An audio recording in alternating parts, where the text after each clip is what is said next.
రమదేష్ గారు మాట్లాడతారు ఇప్పుడు. Good evening all.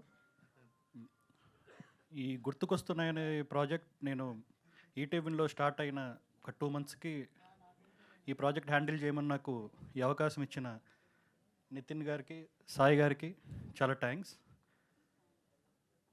సరిగ్గా 1 ఇయర్ నిన్ననే 1 ఇయర్ అయిందండి ఈ ప్రాజెక్ట్ స్టార్ట్ అయ్యి, ఈ ప్రాజెక్ట్ అప్రూవల్ వచ్చి. సో ఎన్ని ఇబ్బందులు వచ్చినా మమ్మల్ని ముందుకు గైడ్ చేస్తున్న మా సాయి గారికి, అలాగే మా నితిన్ గారికి అండ్ బాపినేడు గారికి చాలా థ్యాంక్స్.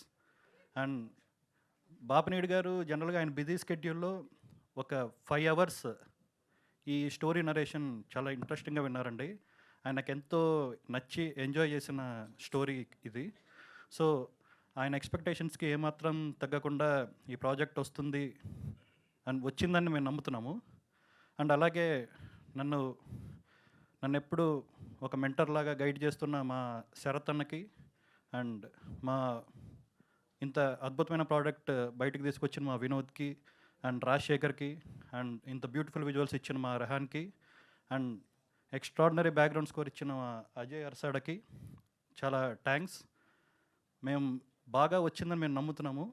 మా నమ్మకాన్ని నిజం చేస్తారని కోరుకుంటూ థ్యాంక్ యూ. ఇంతకీ ఇది సిరీసా, సినిమానా? అది మీరే చూడండి. నేనే వెళ్ళి చూడండి, ఎక్కడికి వెళ్ళి చూడండి. సినిమా అయితే థియేటర్కి వెళ్ళి విన్ అయితే సమ్మర్లో వస్తుందన్నారు కదా, వెయిట్ అండ్ వాచ్. ఓకే. అలానే మీరు ఆగండి, వెళ్ళిపోతారంట అలా ప్రమదేష్ గారు.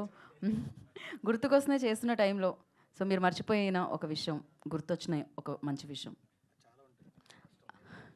అదొక సినిమా చేయొచ్చా? 2 ప్రతిరోజు అంటే ఈ ప్రాజెక్ట్ 1 ఇయర్ మంచి మెమరబుల్ ఇయర్ అండి. అంటే చాలా హ్యాపీ మూమెంట్స్ ఉన్నాయి, అలానే కొన్ని హిక్కప్స్ అవి కూడా వచ్చాయి. ఈ సినిమాకి సంబంధించి కాదు, ఈ సినిమా చేసినప్పుడు మీకు చిన్నప్పుడు గుర్తొచ్చినవి ఏంటి అని. చిన్నప్పుడు అంటే మొన్న టీజర్ చూడగానే మా నాన్నమ్మతో గడిపిన మెమరీస్ బాగా గుర్తొచ్చాయి. అంటే ఇప్పుడు ఆవిడ లేరు, చూడగానే చాలా హార్ట్ ఫీలింగ్ అనిపించింది. థ్యాంక్ యూ ప్రమదేష్ గారు and wish good luck for the film.